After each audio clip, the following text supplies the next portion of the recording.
First mag of the day, no warm-up.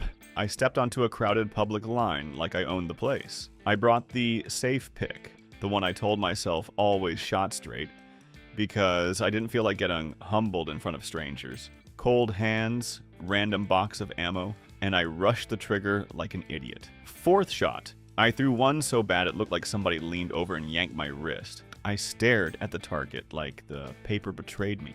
Did that little downrange scan, like maybe the wind did it. Yeah, sure. The guy next to me slid his target over.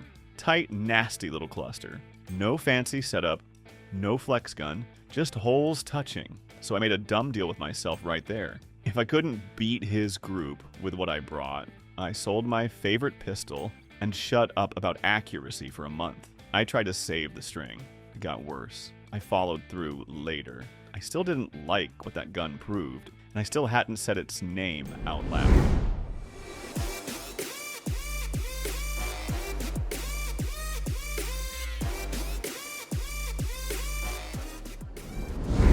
I grabbed the Walder PDPSF because I wanted to shut my own mouth about steel frame hype.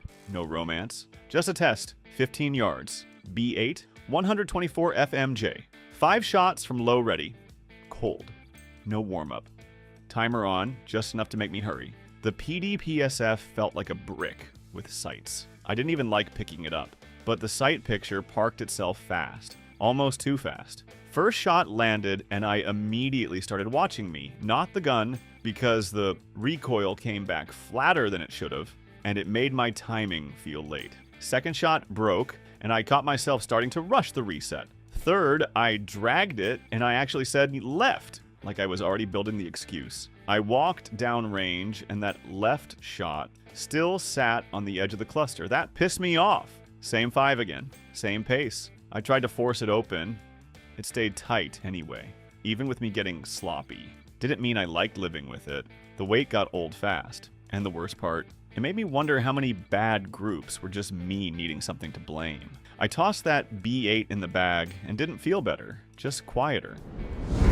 I was at a counter in my town a few months back, and I overheard a guy ask for something accurate but not overhyped. The clerk didn't do the usual pitch. He paused, reached under, and set down the Springfield Echelon like it wasn't even competing with the shiny stuff in the case. No smile, no sales voice. He just said, "Most people skip this." That line stuck to me. Not because it sounded like a warning, because he said it like he already knew what the target looked like. So I ran the Echelon like a reality check, not a date. I pushed pace first, not slow fire pretty groups, fast enough that a gun showed its bad habits, and it stayed boring in the best way. Hits landed where they were supposed to, even when I got impatient and started trying to outrun my own reset. The annoying part was, it didn't feel special. No wow in the hand. It just kept printing clean, like it didn't care if I liked it. That's why people skipped it. Nobody bragged about quiet accuracy. They bought the story. And the one after that, everybody argued about it nonstop, and I watched it do something that made the arguments sound fake. This winter, I was out on private land with almost no light left. Not a chill session. Fingers were stiff, shoulders locked up, and I kept doing that thing where I rushed because I could feel the dark coming. I had the CZ Shadow 2 Compact in my hand because it felt like the safest bet when I wasn't 100%. In my head, it was still just a compact. The kind you brought when you accepted you weren't doing your best work. I shortened everything. Quick up, quick break, quick reset. I could feel my grip showing up late, like the gun started recoiling before my hands finished their job. The sight picture started getting muddy as the light dropped, edges softened, that front sight stopped popping the way it did 10 minutes earlier. And the weird part was, it didn't care. I dragged one on purpose. I tried to force the ugly shot that normally opened a group right up. I even sped up like an idiot, like I could bully a mistake out of it. The holes still stacked tighter than they had any right to with my hands feeling half dead. That's when it stopped feeling like just a compact. I packed up fast, not because I was satisfied, because I didn't like how calm that target looked while my body felt wrecked. It made me wonder what I'd been blaming all this time. I was already halfway replacing the Glock 43 XMOS in my head. Not angry, just bored with it. like I'd outgrown it and needed something more serious so I could stop feeling like I was carrying a compromise. Then I had one of those days where my hands moved fast and my brain didn't show up. Tight chest. Ugly timing. I kept catching myself slapping the trigger and trying to fix it mid-press, which never worked. That's the kind of headspace where you burn ammo and leave pissed off. The 43X was already in my hand, so I ran a short string with one rule. Don't turn this into a fight. No hero pace, no proving anything, just press. Reset, press. If it started spraying, that was my sign I was done with it. And it didn't punish me for being off. It didn't toss a stupid flyer that got in my head. It didn't feel dramatic. It felt boring, like it was unimpressed with my mood. The front sight sat, the shots went there, and my breathing finally dropped a notch, because nothing got worse. That's what made it hard to upgrade it clean. A pistol that keeps you from melting down on a bad day earns a spot in the drawer, even when your ego wants it gone, and the one after that. It looked cheap on the surface, and it embarrassed guns people bragged about. I had the Beretta A PXA-1 out with zero hype.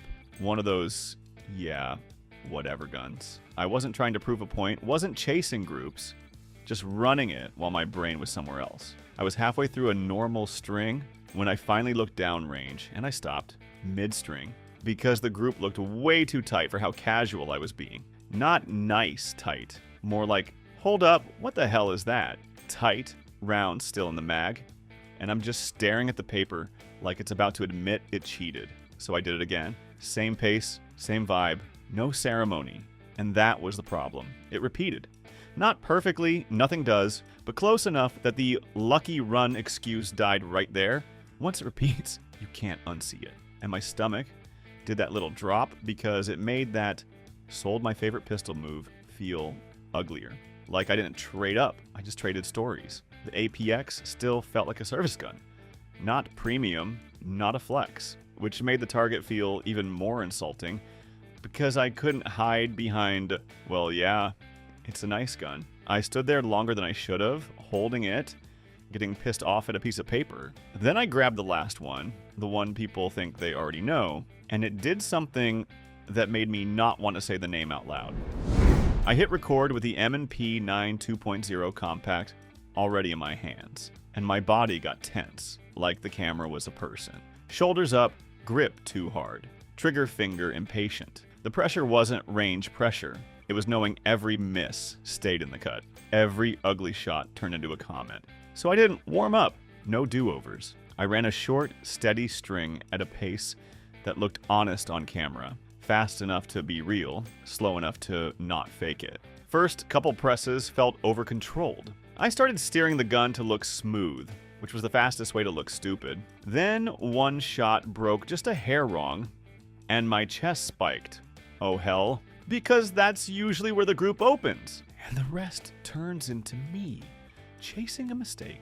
The M&P didn't amplify it. It came back to the sight picture clean enough that I stopped fighting it mid-shot. The string stayed together, even while my hand still felt tight and dumb. Didn't mean it was comfortable. That grip texture bit harder under tension, like it wanted to chew my hand up while it behaved. I stopped recording and didn't feel proud. I felt rescued, and I hated that. These weren't internet accurate. They were accurate when my grip got lazy, when my pace got stupid, when that one panic shot should have blown the whole group open. A couple of these had me checking my sights, like I did something wrong because the holes didn't match what I thought I earned. And yeah, every pick still had a flaw. Something that annoyed me, something that felt off, something that made me not want to like it. One of them felt wrong in my hands, right up until it printed like a cheat code, and made me question what I thought I knew. If you only buy what gets talked about nonstop, you missed the quiet hitters. Drop the pistol that shocked you with accuracy, distance, and ammo. I'm Steve. And that favorite pistol thing? I still didn't feel good about it.